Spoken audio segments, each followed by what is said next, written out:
것을 더 챙기는데 국왕들은 힘썼을 뿐이었습니다. 근데 프리드리히 2세 국왕은 달랐습니다. 그는 국민의 첫 번째 가는 공복이라는 그 말을 자기의 권력을 줄임으로써 실천하였습니다. 자기의 권력을 줄이는 걸 구체적으로 그는 독일에 신앙의 자유를 허용하였습니다. 로마 캐톨릭밖에 믿을 수 없었던 당시에 있어서 개신교도 믿을 수 있다고 신앙의 자유를 허용한 겁니다. 국민의 선택권을 넓혀주었다는 이야기입니다. 그리고 언론 검열을 없앴습니다. 대부분의 나라들이 언론에 있어서는 철저하게 정부의 지시와 정부의 밑에서 모든 것을 그 뜻대로 이루어져야 됐었는데, 프레드리히 2세 대왕은 언론에 대해서도 자유를 허용하였습니다. 그래서 당시에 독일을 여행했던 외국 여행객들은 놀라운 사실들을 보게 됩니다. 어떤 식당이나 카페 안에서 독일인들이 왕의 행위와 정부의 시책에 대해서 수다 떨듯 꺼리낌 없이 말하는 자유를 누리고 있었던 것, 그것은 외국인들에게 있어서 놀라운 사실이었습니다. 우리가 신앙으로 산다고 하는 것, 때로는 많은 제약이 있다고 이야기를 합니다. 간섭이 있다고 이야기를 합니다. 제한이 있다고 이야기를 합니다.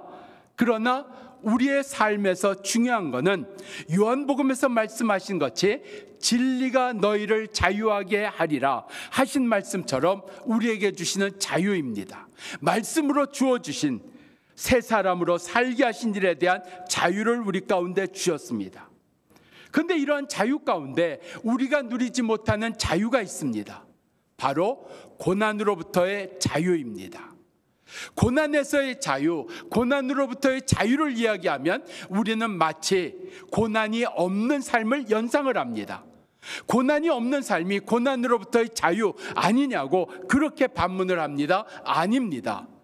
고난에서의 자유라는 이야기는 우리가 고난에 매이지 않는다는 이야기입니다. 고난 때문에 내가 신앙생활을 못하고, 아픔 때문에, 상처 때문에, 힘든 것 때문에, 문제 때문에 내가 주님을 바로 섬기지 못하는 일에서 여전히 내게 고난이 있지만, 여전히 내게 아픔이 있고 문제가 있지만, 그럼에도 불구하고 나는 고난 속에서도 예수를 믿습니다. 예수를 사랑합니다. 난 예수를 따라갑니다. 이게 고난에서의 자유입니다.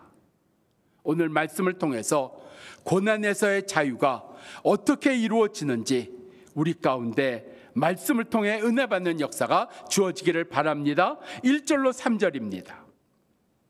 사도들이 백성에게 말할 때 예수 안에 죽은 자의 부활을 전하니 이러한 전함을 싫어하고 사도들을 잡아 가두었더라. 오늘 사도들이 고난을 당합니다. 예수 안에서 죽은 자들, 예수를 믿고 죽은 자들에게는 부활이 있다. 그들에겐 영원한 생명이 있다. 그들은 죄 사함을 받았다. 죄를 이겼다. 죽음을 이겼다 하는 것으로 말미암아 예수를 믿는 사람들에겐 부활이 있다고, 예수 안에 죽은 자들은 부활이 있다고 전하는 이 말 때문에 사도들은 묶이는 고난을 받습니다. 갇히는 고난을 받았습니다. 우리가 살아가면서 고난받는 일들이 있습니다. 내가 잘못 선택해서 고난받는 일이 있습니다. 내가 실수해서 고난받는 일이 있고, 내가 부족해서 고난받는 일이 있습니다. 아마 대표적인 것 가운데 하나가 내가 죄를 지었기 때문에 고난을 받는다는 이야기일 겁니다. 그런데 오늘 성경은 다른 포인트를 말하고 있습니다. 내가 실수했거나 잘못해서가 아니라 잘했는데, 사도들이 복음 전하는 건 잘한 일입니다. 그런데 이 잘한 일로 인한 고난이 있다는 것을 말씀하고 있습니다. 사도들이 예수를 믿고 죽은 자들에겐 부활이 있다는 이야기는 예수를 예수로 전했다는 이야기입니다.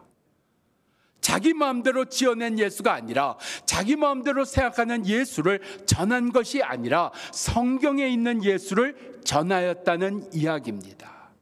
우리가 신앙생활에서 중요한 것은 우리가 예수를 예수로 믿는 것 말입니다. 성경에 있는 예수를 믿는 것 말입니다. 우리에겐 이것이 너무나 당연한 것처럼 여겨집니다. 근데 그렇지 않은 시대를 살고 있습니다. 예수를 믿는다고 하는데 저 사람이 어떤 예수를 믿는 것인지 우리가 확인해 봐야 되는 시대입니다. 왜? 자기 나름대로 만들어낸 예수, 자기가 상상하는 예수, 자기가 좋아하는 예수, 그런 예수를 믿는 사람들도 우리의 생각보다 많다는 이야기입니다. 예수를 예수로 믿는, 성경대로 예수를 믿는 그 역사가 우리 가운데 있어야 되는 겁니다. 오늘 여기 제자들은 예수 안에서 죽은 자들에겐 부활이 있다, 성경대로 예수를 믿는 거고 예수를 전했다는 이야기입니다. 오늘 우리 속에 이 예수를 전하고 이 예수를 믿는 일이 중요한 겁니다. 그랬기 때문에 고난이 있었습니다. 이 시대는, 아니 이 시대만이 아니라 전부터 내려오던 모든 시대는 예수를 예수의 자리에 두기를 원치 아니했습니다. 예수의 자리에 자기가 있기를 원했습니다. 물질이 있기를 원했습니다. 권세가 있기를 원했습니다. 그래서 왕들은 예수의 자리에 자기의 권세와 힘을 가진 왕들, 황제들은 그 예수의 자리를 탐냈습니다. 그래서 사람들로 하여금 황제를 숭배하라고요, 왕을 존경하라고요, 아니 존경하는 것을 넘어서 왕을 신처럼 받들라고 예수의 자리에 있기를 원했습니다. 내가 모든 것을 해결해 준다고, 내가 모든 것을 채워준다고, 내가 모든 것을 풀어줄 수 있다고 그들은 예수 행세를 하기 원했습니다. 지금은 어떤 시대입니까? 이전에 물질이 예수를, 권세가 예수를, 능력이 예수의 자리를 탐냈다면 지금은 AI라든지 뛰어난 기술력들이 예수의 자리를 탐냅니다. 아니 인간이 예수의 자리를 탐냅니다. 이전에는 희생이라는 것이 있었습니다. 자녀를 위한 부모의 희생 있었습니다. 직장을 위해서 희생하는 일 있었습니다. 내가 원하는 일을 위해서 희생하는 일이 있었습니다. 내가 원하는 사람과 결혼하기 위해서, 원하는 사람을 사랑하기 위해서, 내가 원하는 직장에 들어가기 위해서, 내가 원하는 일을 이루기 위해서 희생 얼마든지 했습니다. 근데 지금은 미쳤냐는 거예요. 미쳤냐는 거예요. 내가 누리고 싶은 삶을 내가 살지 내가 왜 희생을 해야 돼? 직장을 옮기면 옮기는 거지, 직장을 관두면 관두는 거지, 내가 왜 직장에서 희생을 당해야 돼? 용납이 안 되는 겁니다. 나의 행복을 위한 것이라면, 나의 만족을 위하는 것이라면, 내 뜻을 위하는 것이라면 희생이라는 거 어림도 없는 그런 시대가 되어버렸다는 겁니다. 내 평안을 위해서라면, 나를 위해서라면, 내가 원하는 것을 위해서라면 아무것도 꺼리낌이 없는 그런 시대를 살아가는 시대가 되었습니다. 아마 그러한 일들이 어떤 나라보다도 한국에서 더 빠르게 확산되고 있다고 생각을 합니다. 이전에는 정말 내 사랑하는 사람을 위해서 내가 지키겠다고, 사랑하는 사람을 위해서 내가 애쓰겠다고. 근데 이제 그런 게 없어졌습니다. 왜 내가 사랑하는 사람을 위해서 내가 희생해야 되냐고, 왜 내가 애써야 되냐고. 나도 권리가 있고 나도 원하는 것이 있는데 내 원하는 것이 채워져야지, 내가 왜 그 사람을 위해서, 사랑하는 건 사랑하는 거지. 그런 시대가 되어버렸습니다. 예수의 자리에 나의 만족이, 나의 행복이, 나의 원하는 것이 그 자리를 차지하는 시대가 되었다는 겁니다. 오늘 여러분에게 그 안내지에 대한 광고가 살짝 넘어갔는데 심각한 이야기입니다. 우리가 유튜브를 많이 보는 시대입니다. 그런데 유튜브 안에 내 나름대로 신앙을 갖기 위해서, 열심히 나도 성경 공부하기 위해서 유튜브에 있는 성경 공부라는 말씀을 듣습니다. 그런데 그 중에 상당한 것이 사이비와 이단입니다. 목사라는 이름은 쓰지만, 선교사라는 이름도 쓰고, 신학교 교수라는 이름까지도 쓰지만 상당한 퍼센트는 사이비 아니면 이단입니다. 그 사이비와 이단을 구별을 못합니다. 그걸 구별하는 것을 오늘 안내문을 통해서 여러분에게 나누어 드리는 겁니다. 그래서 여러분 꼭 하나씩 갖고 가서 여러분이 혹시 그런 것을 들을 때 여러분들이 그 질문지에 있는 그 질문에 대해서 예스라는 답이 하나만 있어도 사입입니다. 가짜라는 이야기입니다. 3개, 4개가 되면 틀림없는 이단이라는 이야기입니다. 사입이나 이단에 빠지면 나의 삶을 망칩니다. 나의 가정이 무너집니다. 내 미래가 무너집니다. 상상할 수 없는 결과가 주어집니다. 빠져나오는 것 불가능합니다. 이게 이단이고 사입입니다. 똑같은 목사의 타이틀을 쓰고요, 똑같은 선교사, 신학교 교수라는 이야기를 쓰지만 그거 갖고 믿을 수 없는 시대가 되어버렸다는 이야기입니다. 여러분들이 정말 알기를 원하면 이분이 도대체 어느 신학교를 나왔는지, 어느 교회에서 신앙생활을 했는지, 어디서 훈련을 받았는지 공개가 돼야 됩니다. 이단과 사이비는 절대 공개를 못합니다. 안 합니다. 할 수가 없습니다. 왜? 신학교가 없으니까요. 교회가 없으니까요. 그리고 밝히면 그게 이단이라는 것이 드러나기 때문에 자기의 과거에 대해서 철저하게 은혜 받아서 내가 됐다 이거예요. 말도 안 되는 외국의 신학교를 나왔다 이거예요. 그 신학교가 어떤 신학교인데요? 외국에 있는 신학교는, 미국에 있는 신학교는 다 건강한 신학교일까요? 정상적인 신학교일까요? 아닙니다. 미국에 있는 많은 신학교가 이단 신학교고, 미국에 있는 많은 신학교가 선교단체가 이단입니다. 그런데 우린 외국에서 공부했다, 외국에서 선교했다 하면 선교사인 줄 알아요. 어디서 선교사라는 걸 임명받았냐는 거예요. 없습니다. 근거가. 어디에서 훈련받았냐는 거예요. 없다는 이야기입니다. 우리 속에 오늘 깨달아야 됩니다. 분명해야 됩니다. 여러분, 그 질문지 가운데 이런 질문이 나옵니다. 사이비와 이단들은 시대별 구원자를 주장을 합니다. 쉽게 말해서 구약 시대에는 모세가 구원자였어요. 모세가 구원자였어요. 신약 시대에는 예수가 구원자였어요. 근데 지금은 교주가, 우리 목사님이 구원자라는 거예요. 시대별로 구원자가 달라진다는 이야기예요. 그래야만 우리 교주가, 우리 목사님이 구원자라는 것을 성립시킬 수가 있으니까, 이론적으로 만들 수가 있으니까 시대별로 구원자가 달랐다 하는 걸 주장을 합니다. 맞는 말 같아요. 딱딱 떨어지는 것 같아요. 신선한 것 같아요. 그게 사입이고 그게 이단입니다. 그래서 우리 가운데 여러분이 그 11개 질문에 대해서 유튜브나 여러분들이 영상을 볼 때 꼭 점검을 해야 되고, 제일 좋은 건 목사님께 물어보는 겁니다. 물어보는 거예요. 그런데 이단은 비밀주의를 채택을 합니다. 공개를 안 해요. 물어보지 못하게 합니다. 비밀리에 모이고 자기가 모이는 것을 어디 가서 이야기 못하게 합니다. 사입이고 이단입니다. 모든 것은 공개적으로 이루어지는 겁니다. 세례 공개적으로 주는 거고요, 세례 공개적으로 내가 신앙을 고백해야 되는 거고요, 몇몇 사람이 비밀이 모여서 아닙니다. 우리 삶 속에 오늘 분명하게 예수의 자인은 예수가 계셔야 되는 이 은혜가 깨달아지기를 바랍니다. 그렇지 않으면, 성경대로 예수를 믿는 일이 아니면 우리는 편한 예수, 쉬운 예수를 믿는데 끌려갑니다. 편한 예수가 뭡니까? 쉬운 예수가 뭡니까? 한마디로 얘기해서 나 편한 대로 신앙생활 하는 겁니다. 우리가 신앙생활 하면서 우리 가운데 예수를 믿기 때문에 우리 가운데 감당해야 되는 일도 있습니다. 나누어야 되는 일도 있습니다. 섬겨야 되는 일도 있습니다. 사랑해야 되는 일도 있습니다. 그런데 오늘 그런 걸 다 무시하고 나 편한 대로 신앙생활 하겠다는 거예요. 나 원하는 대로 신앙생활 하겠다는 거예요. 그저 주일날 예배 드렸으면 됐지, 나한테 더 이상 강요하지 마라, 나한테 더 이상 얘기하지 마라. 쉬운 예수 가짜입니다.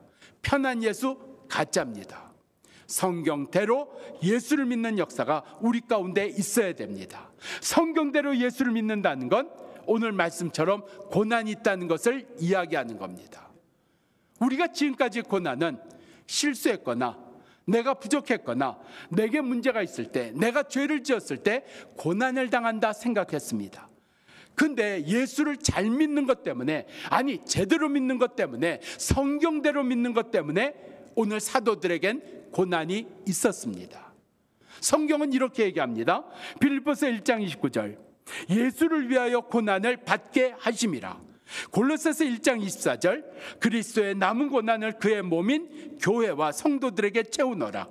데살로니가후서 1장 5절, 너희가 또한 고난을 받으리라. 베드로전서 2장 20절, 선을 행하다가 고난을 받는 것 하나님에게는 아름다운 일이니라 말씀하고 있습니다. 내 삶 속에서 이 고난은 증거입니다. 고난을 예수로 믿기 때문에, 예수를 성경대로 믿기 때문에 오늘 고난이 있다고 하는, 오늘 이 말씀이 고난에서 자유함을 얻게 하는, 고난을 피할 대상으로만, 우리 가운데 저주할 대상으로만, 우리 가운데 두려워할 대상으로만 여기는 것이 아니라 고난은 예수를 성경대로 믿는 증거라고 하는 것을 깨닫는 역사가 우리 가운데 주어지기를 바랍니다. 5절 이하입니다. 사도들을 가둔 지 이튿날 예루살렘에 있는 관리들, 사두개인들, 장로들, 제사장과 대제사장들, 그들이 모여 사도들을 끌어내어 묻되 너희가 무슨 권세로, 무슨 능력으로, 누구 이름으로 이와 같은 일을 행하였느냐 묻습니다. 그때 베드로가 성령이 충만하여 대답하되 어떻게 구원을 받았느냐 우리 가운데 묻는다면, 너희가 십자가에 못 박은 예수를 하나님이 죽은 자 가운데서 다시 살리사 예수 그리스도의 이름으로, 예수 그리스도의 능력으로 구원을 받게 하였느니라 대답합니다. 내가 무슨 능력으로 헤쳐나갈 수 있는 것일까요? 내가 무슨 능력으로 살 수 있는 것일까요? 내가 무슨 능력으로 이길 수 있는 것일까요? 우리의 삶 속에 무슨 능력은 분명해야 됩니다. 바로 예수의 능력입니다. 예수의 능력으로 죄를 이기는 것이고, 예수의 능력으로 구원을 받은 것이고, 예수의 이름으로 새 사람이 되었다는 이야기입니다. 우리 속에 무슨 능력이 분명해지는 은혜가 깨달아지기를 바랍니다. 사도행전 3장을 보면 베드로와 요한이 예수님의 능력으로 걷지 못한 자를 걷게 하는 역사가 나옵니다. 이 걷지 못했던 자는 사람에게 구걸하던 자였습니다. 그런데 예수의 능력으로 하나님을 찬양하는 자가 됩니다. 이 걷지 못한 자는 걷지 못했던 자였지만 예수의 능력으로 뛰는 자가 됩니다. 이 사람은 성전 밖에 있던 자였지만 그는 성전 안으로 들어오는 자가 되었습니다. 육신으로 살던 자가 영으로 사는 자가 되었다는 이야기입니다. 우리 삶 속에 이와 같이 예수의 능력으로 회복의 역사가 일어나고 부흥의 역사가 일어나는 은혜가 우리를 통해서 이 시대 가운데 이루어져야 됩니다. 그 일을 위해서 우리는 우리 교회 주위에 있는 43가정을 이번 추석에 섬길 것이고 23개의 작은 교회들을 우리가 섬길 것입니다. 지난 화목 기도 시간에 홍성에 있는 다산교회 윤영욱 목사님께서 기도 제목을 올리셨습니다. 제가 5년 전에 이 홍성에 있는 다산교회에 부임을 했습니다. 저의 첫 번째 담임 목회 자리였습니다. 교회당이 없어서 권사님 댁에서 예배를 드렸고, 그리고 교인도 10여 명에 불과했습니다. 그랬던 교회가 5년 만에 성도가 50명으로 부흥을 했고, 교회당도 자그마하지만 건축할 수가 있었습니다.